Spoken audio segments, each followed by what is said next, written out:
તો મેહુલભાઈ, મારે તમને એ સવાલ પૂછવો છે કે રેફરન્સ ક્લબ શરૂઆત કરવી છે, આવો વિચાર કેવી રીતે આવ્યો તમને? રેફરન્સ ક્લબની શરૂઆત કરવાનો વિચાર એવી રીતે આવ્યો કે નાના મોટા પ્રોબ્લેમ્સ બિઝનેસમેનને આવતા હોય, અને મારો પણ એક પોતાનો બિઝનેસ છે, ગેટવે ટી કરીને ચાની બ્રાન્ડ છે. તો નાના પાયાના જેટલા પણ એન્ટરપ્રિનર્સ હોય કે બિઝનેસમેન હોય, એને એક લેવલ એક તકલીફ પડતી હોય. આજે જે કોઈ સક્ષમ બિઝનેસમેન હોય તો બધી રીતે માર્કેટિંગને બધી જ વસ્તુ કરી શકે, પણ જે નાના પાયાના એન્ટરપ્રિનર કે બિઝનેસમેન હોય એને એક તકલીફ પડતી હોય કે એક્સપાન્ડ કઈ રીતે એનો બિઝનેસ કરવો, એનું માર્કેટિંગ કઈ રીતે કરવું, એને કઈ રીતે એને વધારે એની પ્રોડક્ટની વિઝિબિલિટી મળે, કઈ રીતે જો પ્રોડક્ટ બેઝ કામ હોય તો આખા ગુજરાતમાં કે ઇન્ડિયામાં એને પહોંચવું, સર્વિસ બેઝ કામ હોય તો કઈ રીતે એની સર્વિસ લોકો સુધી પહોંચે, આવા બધા પ્રોબ્લેમ્સ આવતા હોય. તો એક એવો વિચાર કર્યો કે માણસ જ માણસને મદદ કરી શકે એવું એક પ્લેટફોર્મ બને, અને એ પ્લેટફોર્મના માધ્યમથી દરેક લોકો એનો લાભ લે એવું વિચારીને આપને ખબર છે કે હવે આવનારો જમાનો રેફરન્સનો છે. અને ધીરે ધીરે લોકોનો ઘણી બધી વસ્તુ પરથી વિશ્વાસ ઉઠતો જાય છે. તો રેફરન્સની અંદર એવી વસ્તુ અમે કરી કે એકબીજાના રેફરન્સ મળે, એકબીજાના પરિચયથી બિઝનેસમેનો આવે અને કનેક્ટેડ થાય અને એનો બિઝનેસ ગ્રો થાય, અને એને જે કંઈ પણ મદદની જરૂર હોય અહીંયા અન્ય બિઝનેસમેન મિત્રો પાસેથી એને મદદ મળી રહે, અને કોઈને કંઈ પ્રોબ્લેમ ન આવે અને સારી રીતે સ્મૂથલી ચાલી શકે, અને નો કોસ્ટમાં કામ આગળ થઈ શકે, લો કોસ્ટની અંદર. તો એવી રીતે અમે એની શરૂઆત કરી.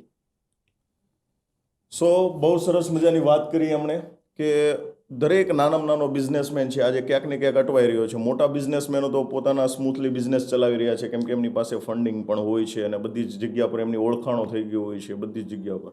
એક સરસ મજાનું પ્લેટફોર્મ તમે સ્ટાર્ટ કર્યું, એના બદલ તમને ખૂબ ખૂબ અભિનંદન. Thank you so much.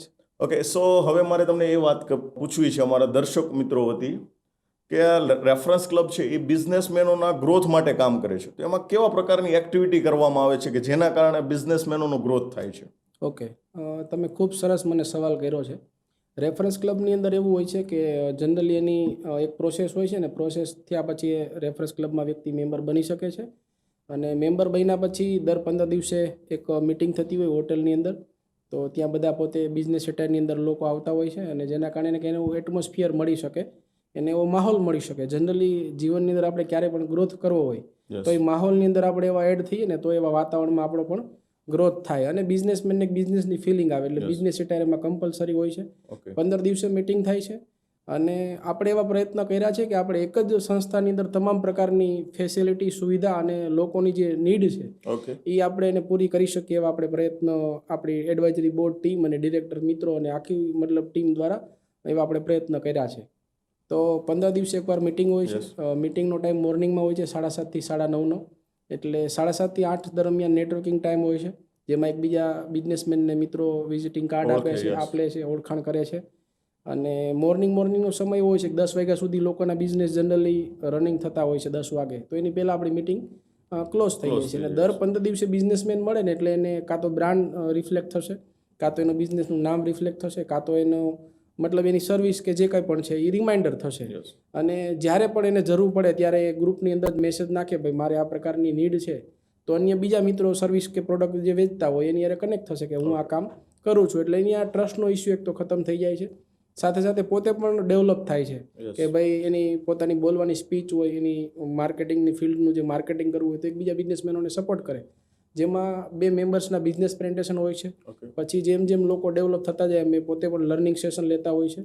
આ રીતની 15 દિવસે એક બિઝનેસ મિટિંગ હોય છે, અને બીજા 15 દિવસ પછી ગ્રોથ મિટિંગ હોય છે. ગ્રોથ મિટિંગની અંદર આપણે બહારથી સ્પીકર અલગ અલગ બોલાવતા હોઈએ છીએ, અલગ અલગ ટ્રેનર બોલાવતા હોઈએ છીએ એક્સપર્ટને, અને એ લોકો અલગ અલગ ગ્રોથના સેશન લેતા હોય, અને જેના કારણે ડેવલપિંગ થતા હોય છે બધા મેમ્બરો. એટલે આ 2 પ્રકારની મિટિંગ હોય છે, અને બધા લોકોનું બોન્ડિંગ વધારે થાય એટલા માટે થઈને આપણે વચ્ચે બીજી 4 પ્રકારની એક્ટિવિટી કરતા હોઈએ છીએ. એમાંની એક એક્ટિવિટીની વાત કરું તો એક આટુઆર, એટલે એક રેફરન્સ મેમ્બર બીજા રેફરન્સ મેમ્બરને મળે.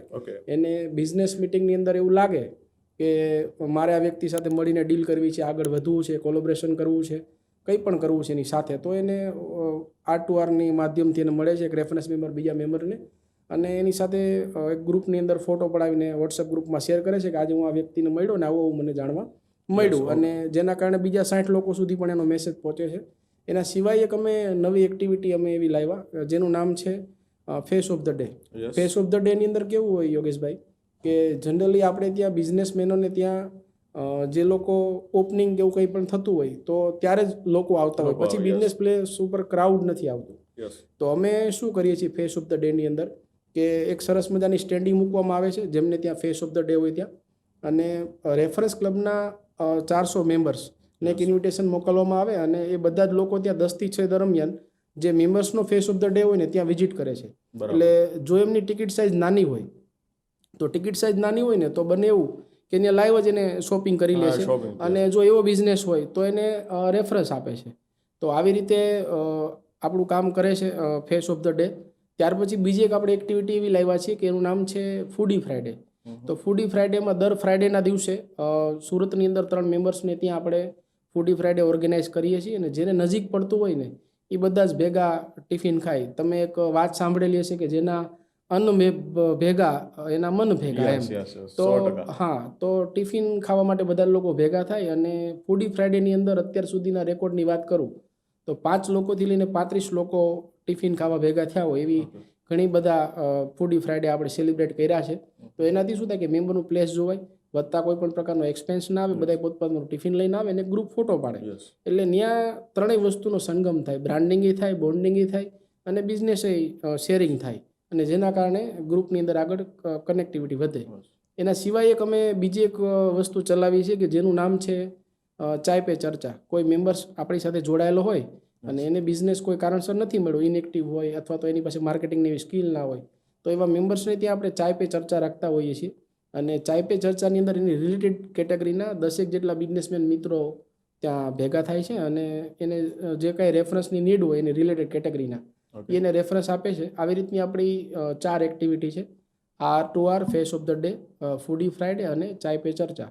આ એક્ટિવિટી એવી હોય છે કે ઘણીવાર આપણે શું છે કે 15 દિવસે મિટિંગની અંદર ભેગા થઈ ગયા પછી 15 દિવસની અંદર બીજું બધું ભૂલી જઈએ. તો જે મેમ્બર્સ પાસે સમય છે એ બધા જ આ એક્ટિવિટી કરતા હોય છે, ને એના કારણે બ્રાન્ડિંગ, બોન્ડિંગ અને બિઝનેસ આ ત્રણેય વસ્તુ પર કામ કરીને એનો બિઝનેસ એક્સપાન્ડ કરી શકે છે. બીજું કેવું છે યોગેશભાઈ કે અહીંયા એવું નથી બનતું કે ભાઈ આ વ્યક્તિને હું કેમ કરું. તમને ડાયરેક્ટલી જ મિટિંગની અંદર લોકો કહેશે કે ભાઈ તમારા બિઝનેસનો બેચ કેમ નથી, તમારું વિઝિટિંગ કાર્ડ કેમ નથી, અથવા તો કેવું હોવું જોઈએ.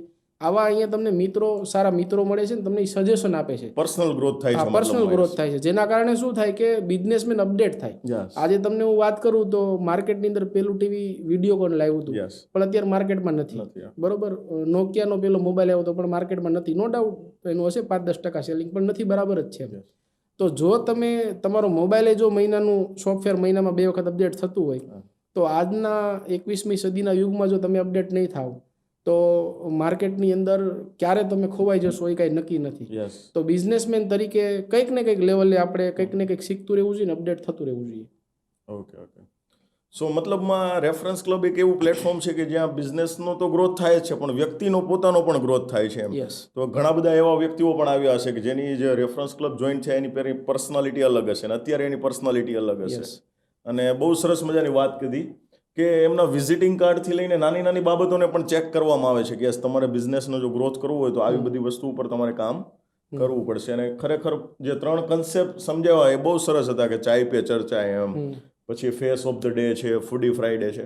ઇટ મીન્સ કે આ ક્યાંક ને ક્યાંક લોકોને બિઝનેસને ગ્રોથ આપવા માટે, બૂસ્ટ આપવા માટે આ પ્રકારનું તમે કન્સેપ્ટ લાવ્યા હશો.